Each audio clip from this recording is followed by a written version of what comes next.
Ecológica, seu podcast sobre meio ambiente.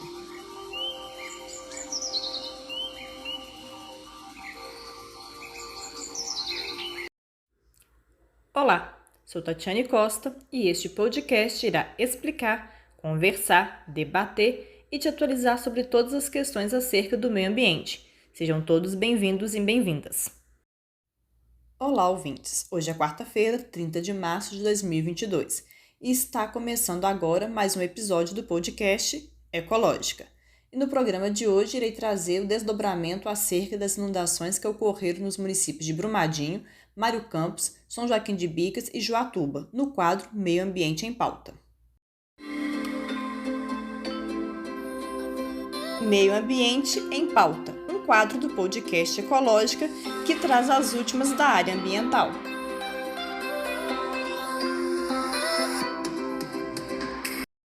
No início desse ano, vários municípios foram atingidos por fortes chuvas que provocaram muitos estragos decorrentes das inundações e dos deslizamentos.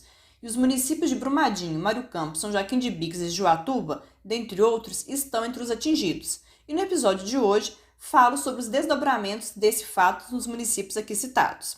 Bom, quando esses municípios foram atingidos pelas fortes chuvas, um fato que chamou a atenção dos moradores foi a água da enchente e a lama, que apresentava aspectos peculiares. A lama exalava um odor forte e característico, semelhante ao da lama proveniente do rompimento da barragem do Córrego do Feijão, além de apresentar uma coloração e textura e granulometria similares. A água, por sua vez, além do odor, de apresentar o mesmo odor da época do rompimento, agora em contato com ela, a pele das pessoas apresentava coceira e vermelhidão. Diante dessas observações dos moradores, que também foram percebidas pelos movimentos ambientais e por voluntários que estiveram nos municípios, duas frentes de atuação a fim de investigar as causas desses aspectos peculiares da água e da lama se formaram. A primeira frente foi uma mobilização por parte dos moradores e dos movimentos ambientais para coletar o material, que no caso são as águas dos rios e os solos, e enviá-los para análise em laboratórios de universidades. As amostras foram coletadas em Riacima, Raposos, nos distritos de Honório Bicalho e Macacos, em Nova Lima, e no distrito de Pedágio do Paraupeba, em Brumadinho, e no município de São Joaquim de Bicas. A coleta ocorreu nos dias 16, 17 e 28 de janeiro, conforme exposto no episódio 6 dessa temporada, em que apresentei os resultados da primeira fase desse estudo. Inclusive, quem não ouviu ainda o 6º episódio dessa temporada, sugiro que ouça assim que terminar de ouvir este episódio, ou, se preferir, pause este e vá para o referido episódio para ouvi-lo. Fique à vontade para fazer o que preferir. E a segunda frente foi um estudo sobre a análise da água e da lama do rio Paraupeba, encomendado em parceria pelas prefeituras de Brumadinho, Mário Campos, São Joaquim de Bicas e Joatuba, cujo laudo preliminar com os resultados dessas análises eu divulgo agora nesse episódio para vocês. O material foi coletado entre os dias 17 e 19 de janeiro e analisado por um laboratório especializado, contratado pelas prefeituras e apresentado oficialmente na segunda-feira, 21 de março, em coletiva para a imprensa. Foram coletadas amostras em 8 pontos diferentes, sendo um deles a montante do local do rompimento da barragem da mina do Córrego do Feijão, que se rompeu em janeiro de 2019. O laudo aponta um elevado índice de ferro, manganês, alumínio e outros elementos químicos como silício, potássio e titânio. No caso do ferro, sua presença na água e na lama do Paraupeba chega a ser 4 vezes maior na área situada abaixo de onde os rejeitos da mina do Córrego do Feijão atingiram o leito do rio. O manganês também apresentou índices acima do permitido pela legislação, 6 vezes acima do que a legislação permite. Já o alumínio, a concentração passou de 3% a montante do rompimento da barragem para 27,8% em alguns pontos abaixo da área atingida. Analisando esses dados, pode-se inferir que esse resultado pode estar relacionado ao rompimento da barragem da mina do Córrego do Feijão, ou seja, a presença desses metais nos materiais coletados nos pontos pode estar relacionada com o rompimento da barragem que ocorreu em 2019, uma vez que o rejeito do minério que foi despejado na calha, no leito do rio em virtude do rompimento, ainda deve estar presente no rio. Porém, o mesmo, entre aspas, não era percebido por se encontrar depositado no fundo do rio. Entretanto, o grande volume de chuvas que atingiu a região fez esse rejeito ficar evidente, pois quando chove na região, a chuva provoca a movimentação do rejeito depositado no fundo do manancial, fazendo com que os metais voltem a se misturar com a água, ficando assim mais evidente, tornando a presença desse rejeito e dos metais mais aparente, por alterar o aspecto e o cheiro da água.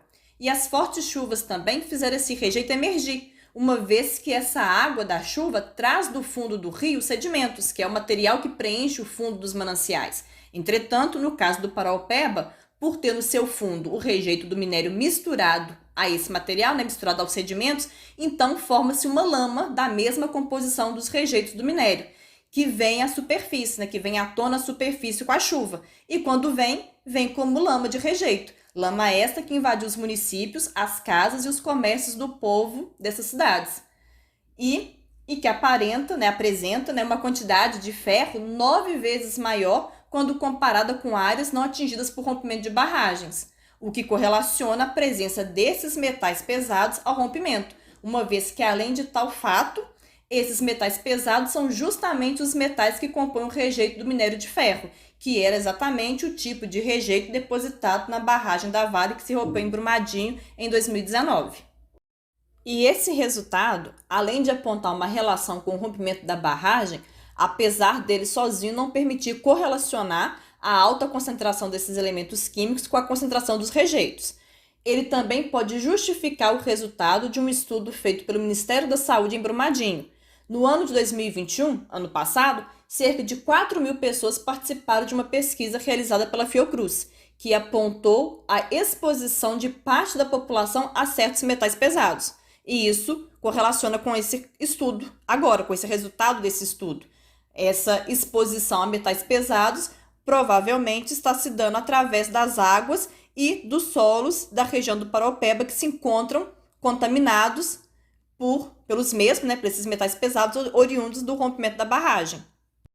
Sendo assim, diante dos resultados do laudo preliminar, a Prefeitura de Brumadinho decidiu encaminhá-lo ao Ministério Público Estadual para que a Vale seja responsabilizada, uma vez que, além de ser responsável pela presença dos metais pesados na água e também nos solos da região, em consequência do rompimento da barragem, fazendo o Paraopeba se tornar impróprio para o banho, consumo e captação de água, por se tornar um risco à saúde humana, o rompimento também ampliou as consequências das enchentes, devido ao aumento significativo do nível da vazão do Paraopeba, provocados também pelo rompimento da barragem. Bom, esse foi o resultado preliminar dessa outra análise das águas do Paraopeba e da lama, que foi encomendada por prefeituras de 4 municípios da bacia do Paraopeba. Lembrando que ainda há uma segunda fase de um outro estudo que irá analisar a lama do Paraopeba e do Rio das Velhas, que irei compartilhar o resultado aqui com vocês assim que for divulgado. Agora, fazendo uma análise sobre os resultados, o que fica evidente é que após 3 anos do rompimento da barragem, o rio Paraopeba continua morto.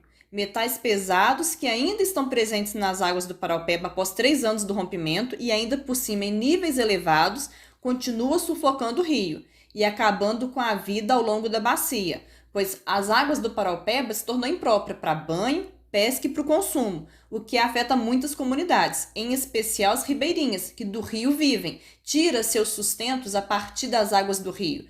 Porém, agora, nas condições e no estado em que essas águas se encontram, essas famílias não poderão mais se utilizar do rio para se sustentarem.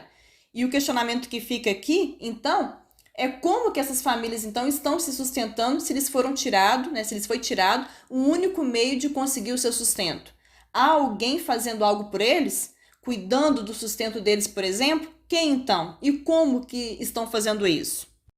Porque a nova captação de água no Paraopeba ainda não fornece água para a Grande BH, já que a estrutura anterior, que foi construída em 2015 para superar a grave crise hídrica vivida à época pelo Estado, foi destruída pelo rompimento da barragem e fica também na área atingida pelo rejeito do minério, proveniente do rompimento, minério esse oriundo do rompimento, e cujas águas no trecho, portanto, estão impróprias para o consumo.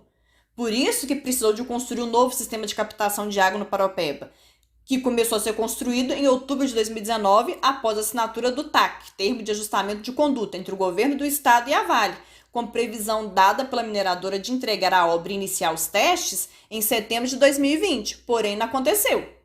Isso não aconteceu, ficando pronta a nova estação em 2021. Porém, a capacidade total, segundo a Vale, só deveria acontecer no segundo semestre de 2021, tendo a previsão para o término dos testes o mês de outubro de 2021. No entanto, apesar dos testes operacionais do novo sistema de captação de água do rio ter iniciado em julho do mesmo ano, do ano passado, o sistema não atingiu a capacidade máxima de 5 mil litros por segundo, mesmo a vazão da captação atualmente suspensa. Então, ele não atingiu essa capacidade no período previsto. E, na época, a mineradora alegou fatores externos e a pandemia de Covid para justificar os atrasos para o término dos testes. E agora, no mês de fevereiro desse ano, a Vale afirmou que o sistema está apto para o bombeamento de 5 mil litros por segundo e que está apenas fazendo ajustes finais para entregar a captação para a Copasa, mas que no momento segue sem data para acontecer. Entretanto, a Copasa informou que a estrutura atingiu apenas 2 mil litros por segundo em novembro de 2021, sendo que o compromisso da Vale no TAC com o Ministério Público é de entregar a captação com 5 mil litros por segundo.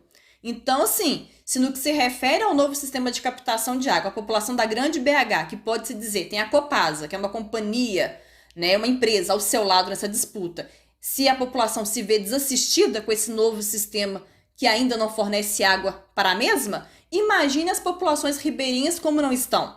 Elas estão praticamente sozinhas nessa disputa, nessa luta pelos seus direitos. E durante o episódio eu falei que o rejeito ainda presente no rio, entre aspas, não era percebido.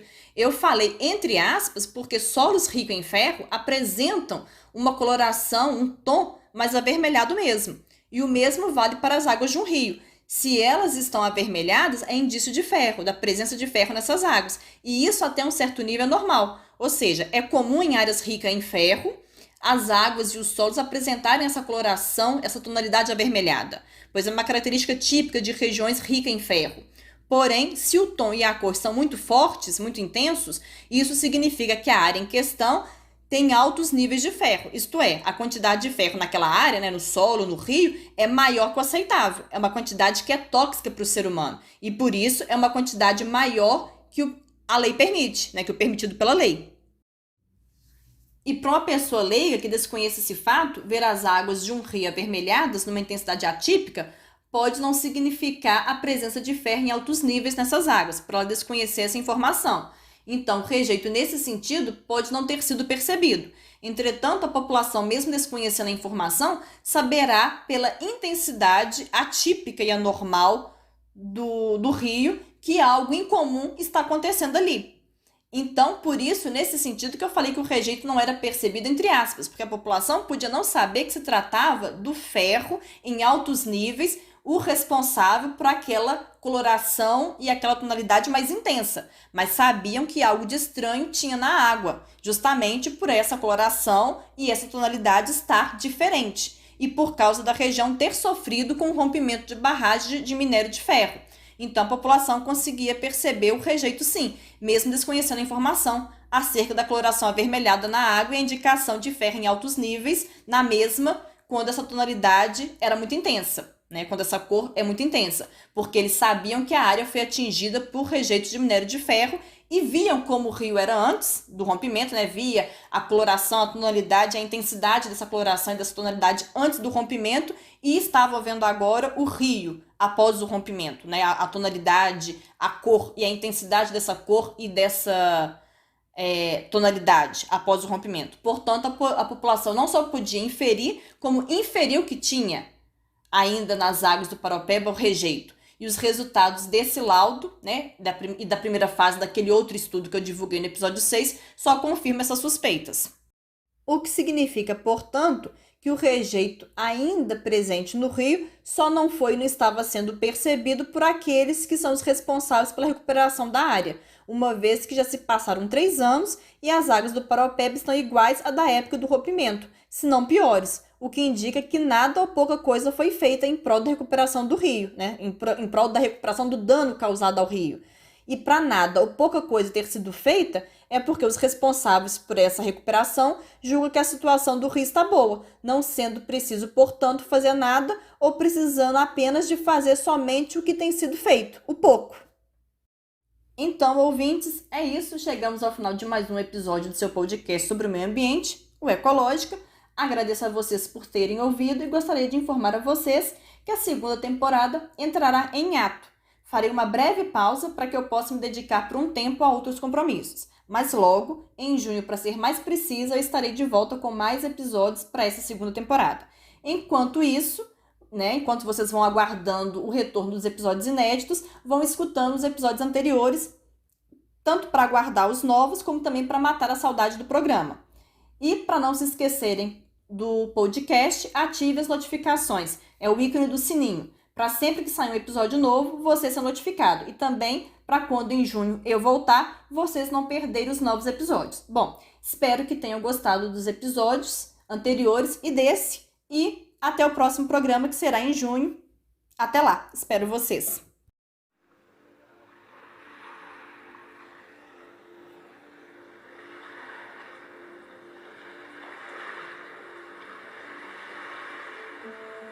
Ecológica, seu podcast sobre meio ambiente.